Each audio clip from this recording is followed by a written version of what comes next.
Okay, thanks for coming in this afternoon, Ian, for a little chat. We've arranged this for a while, haven't we? But since we arranged that, I believe there's been some breaking news that you want to tell us about. Fashion. Yeah, it's always the way, isn't it? Yeah, people will have seen that obviously Phil has now left Southport to go to Huddersfield Town. He has gone there as chairman and majority shareholder. Mm-hmm.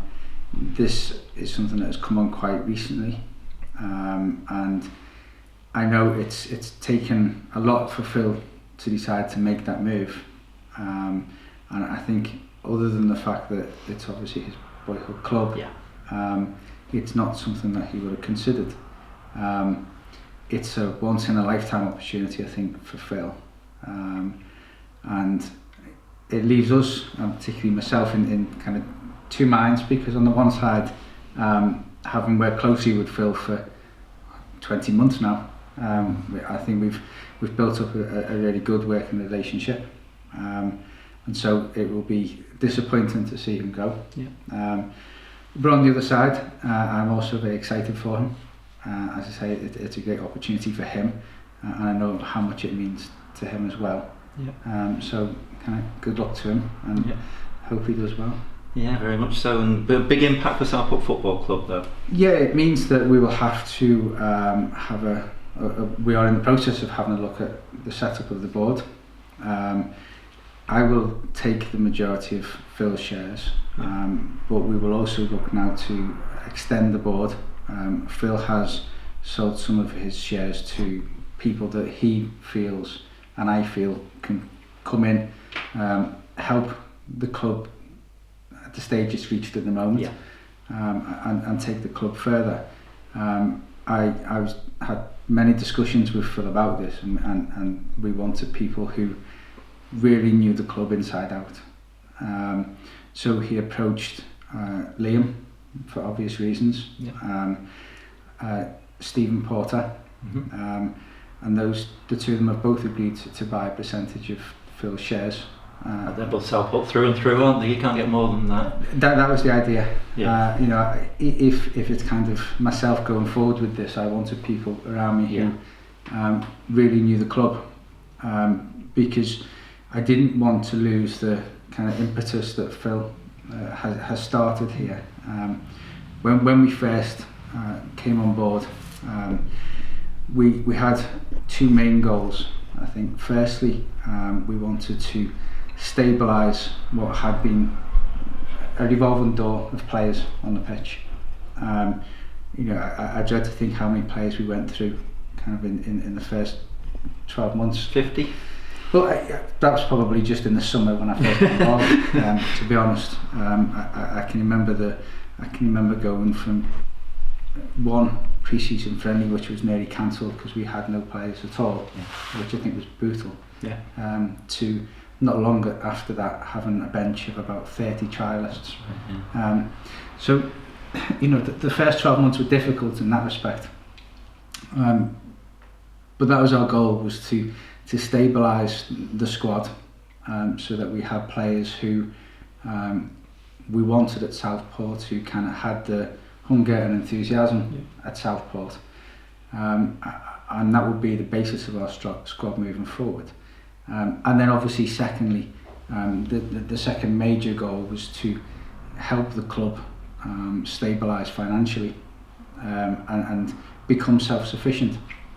To do that, we had to obviously spend a lot of money on the main stand, because our view was that to get anywhere near self-sufficiency, we had to be able to put the club in a position where it could generate its own income. And obviously the bar, the hospitality, events, is the obvious way to do that. Do you think we've made progress in that area? Definitely.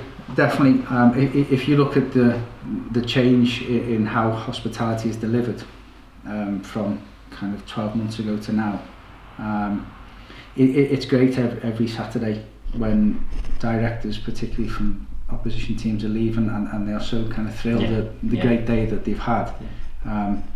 Because we know that the guests in hospitality are getting the same experience, and we get compliments about the food, we get compliments about the team looking after them, Jen and the girls there are doing a great job in kind of building the right atmosphere and giving the right experience, because we see the same faces coming back all the time.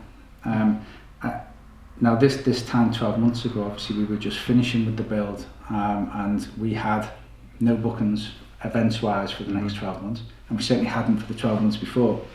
At the moment, I know I've seen at least 40 bookings in place for the next 12 months, and that's without us pushing it. You know, we've not really gone out and marketed the bar, the lounge, which we will do. But each and every booking that we get is a step closer to that self-sufficiency for the club. And these are the two main goals that kind of Phil and I wanted to push when we first came in. And obviously Liam and Stephen will be able to really help, because as you say, they know the club inside out. I know when you used to first come into the shop, you came in for a shirt one day, I think. Did you ever think you'd be in this position? One shirt. Well, no, it's a few shirts, I think, wasn't it, here for the whole family? Did you ever think you'd be in this position where you are now sort of the chairman? Is that the right title, or the? It's specifically not the right title. Not the right title. Not the right title, because I want the board. And to be honest, I've said this since James and Adrian and Martin were here as well. I want the board to operate as a board. I want everyone to be mucking in. I want everyone to be I don't want to be in a situation where, you know, for example, moving forward, if Stephen and Liam kind of know better than me on a situation, I don't want to be kind of throwing my weight in because I've got no shares. I want it to be a very equal board where everyone has input. And then everyone also has responsibility to get things right. As regards to the buying of shirts, I think I've been very lucky, because Claire and the girls have kind of bought in as much as I have, and they enjoy match day, they enjoy away days, and I think because we're all in it together, it's very much, you know, we enjoy every minute of it. We have to do it as a family. We enjoy every minute of it, and kind of everyone's bought in. Yeah, good. Okay, well, you mentioned there that there has been a lot of change at the club this season, hasn't there? There's been lots of people employed, now left and moved on. Has that been difficult for you to handle on a day-to-day basis, where you've had a lot of people here and now it's down to very few people here? Not difficult so much as I think the most difficult part of it was that as the club was growing, particularly with the building project and trying to get the infrastructure right, Phil and I obviously brought in Natalie as CEO, and that took a lot of pressure off us, but as in kind of any business that you have to run on a day-to-day basis, you always want to run your business your way. And Phil and I have our own ways of running our own legal firms, and to be fair, we do run them quite similar. So to relinquish the control that we did on a day-to-day basis was difficult. And you know, as I say, everyone has their own way of doing things, and the way Natalie ran the club maybe isn't the same as how I would run my business and my law firm. Where we're at now is that we've very much scaled back intentionally, so that we can look at the exact needs of the club, where we're going forward with the club, and more importantly, the people that we have now, I think are a really good team. James has come in, and Ken's a difficult shoes to fill, bearing in mind how long he's been here. What James brings is absolute 100% dedication, enthusiasm. You know, he's particularly eager, and I think it's just what we need as we're scaling back, because you know, he's taken on lots of elements of the secretary's job and kind of really thrown himself into it. There's more to it, really. Now again, Steve with his commercial department is really pushing the sales and really pushing the support from particularly local businesses and local people of importance within the community, and that's what we really should have been doing from day one. So he's getting out there, he's speaking to people, he's getting people on board, And then obviously the third element of that is Jen with the bar. And again, it's been fantastic for the club because Jen has come in. It's not just a job, you know. She's come in enthusiastic and really wanting to drive the bar, the events, the hospitality, almost as a separate entity to the club, because she can see the potential that's there. And again, you know, like you say with the bookings, the pudding is there, isn't it? Really? It's all absolutely vital for the self-sufficiency, because I think moving forward, and I've got to really get together with Liam and Stephen in the next week or so, but I think we're going to have three main goals going into the next season. Firstly, the whole community element of the club. You know, we really want to kind of take a couple of steps back and re-engage with the community side of the club, the projects that the club are involved in.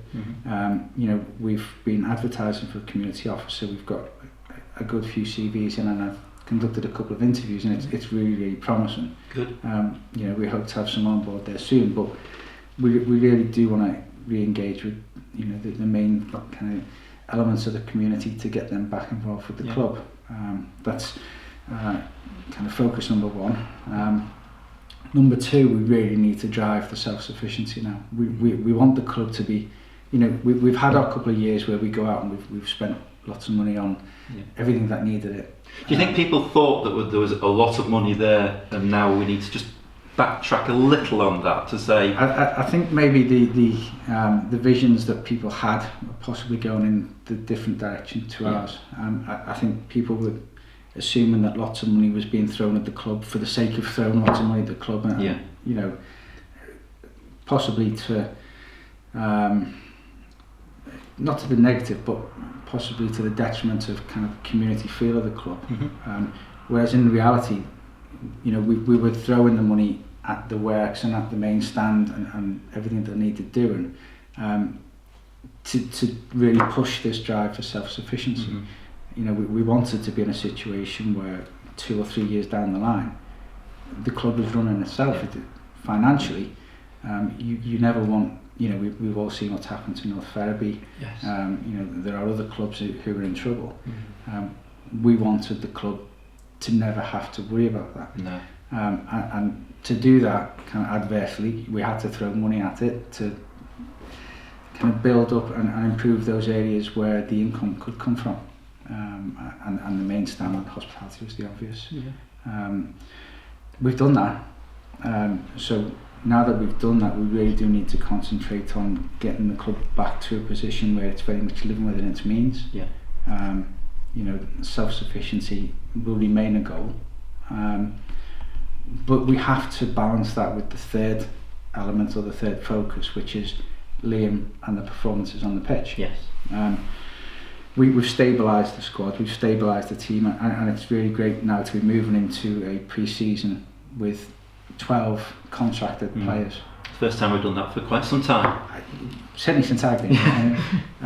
But they are good players. They are players that we would have wanted to keep whether they are contracted or not. And importantly, they are also players who are building a bond with the fans. Because again, you know, when I first came in, I can't think of any players who would have been instantly recognisable to the fans. A favourite story of mine I tell everyone was when one of the first games of the season when I turned up, 2 or 3 of the players were walking down to the newsagents, and fans were walking past, they wouldn't know they were playing that day.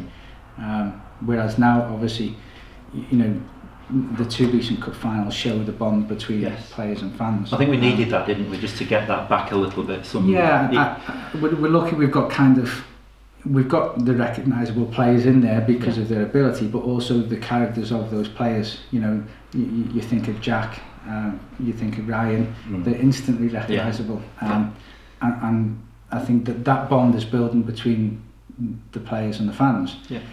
And to be able to go into a pre-season and then next season with everyone knowing who the core elements of that team are going to be, yet we're going to improve it, and yet we're going to fill some gaps. but to be able to move forward with the fans able to name 6 or 7 at least of the starting 11 will be great. Yeah.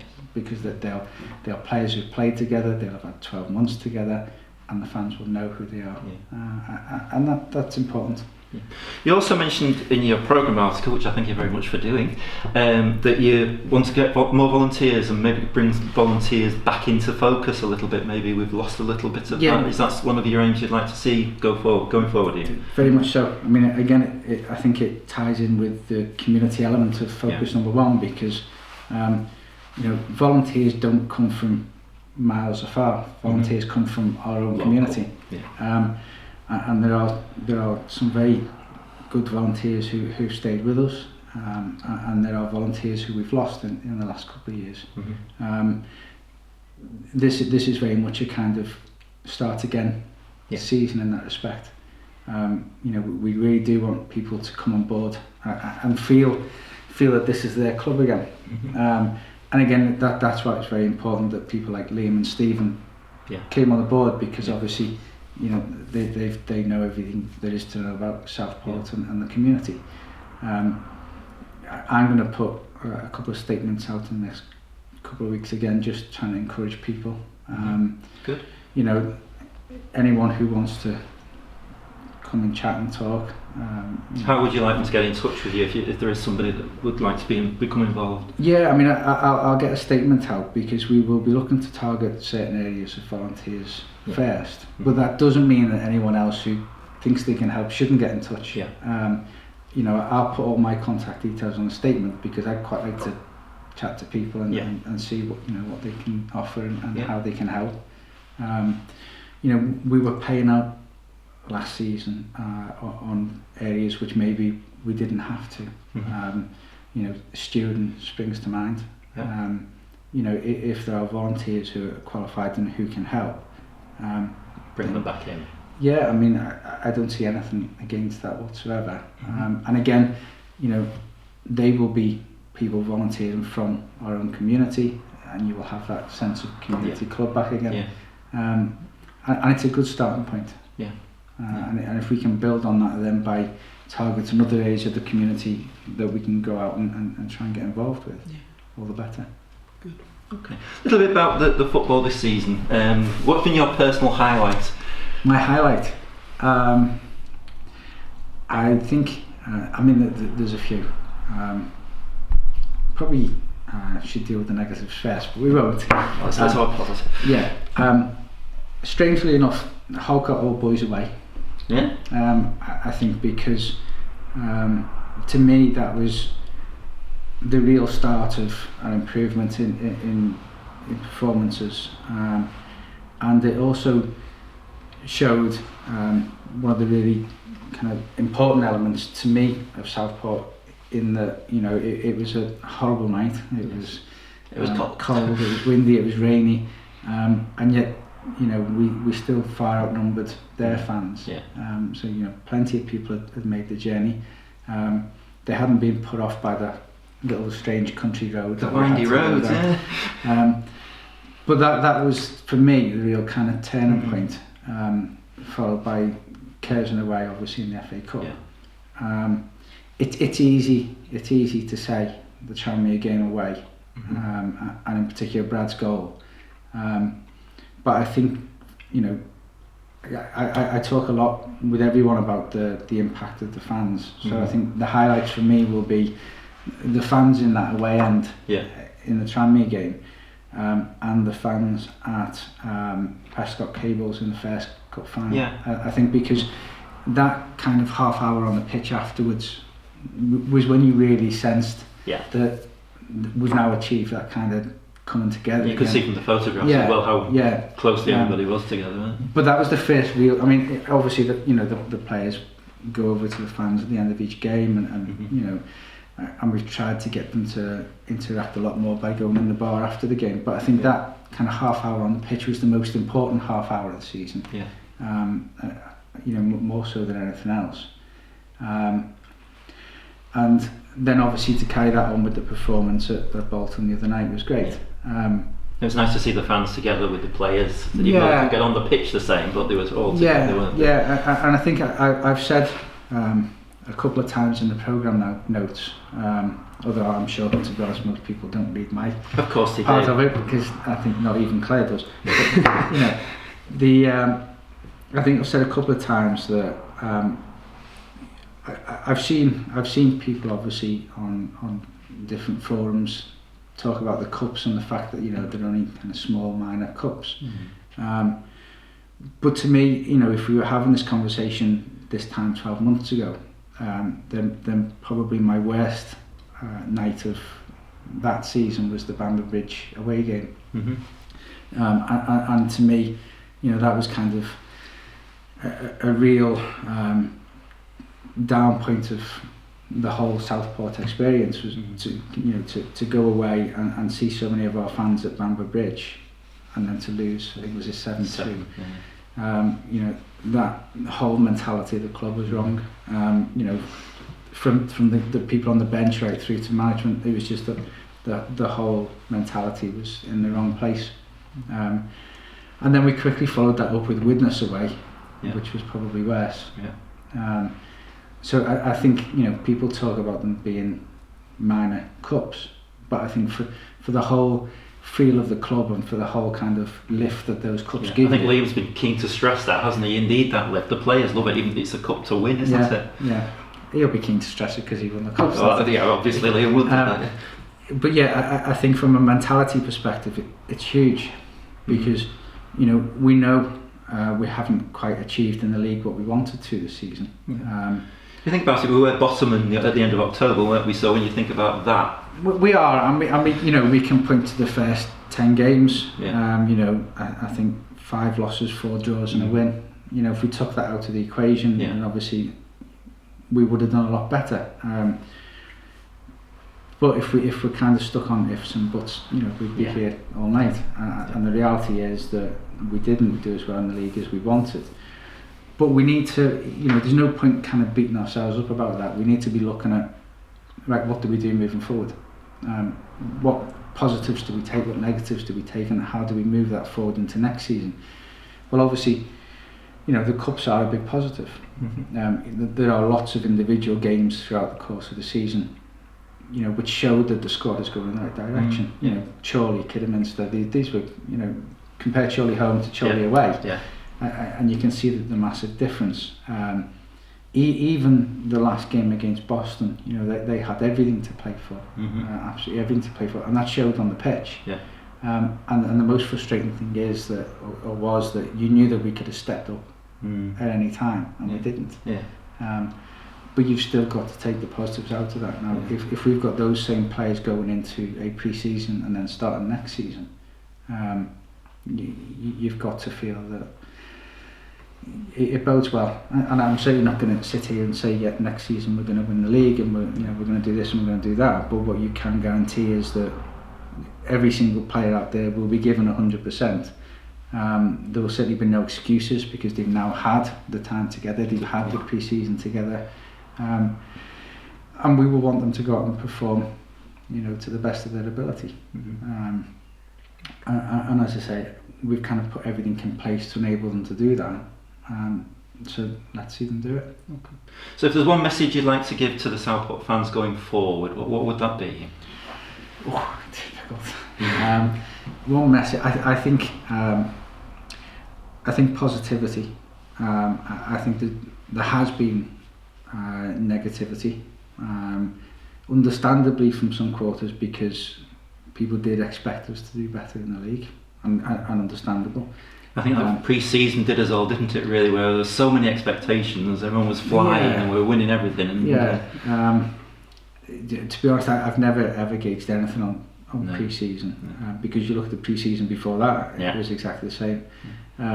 I just think that it's very important for Stephen, Liam and myself now to kind of instill that sense of positivity about the place. There has been lots of upheaval in the last 2 years.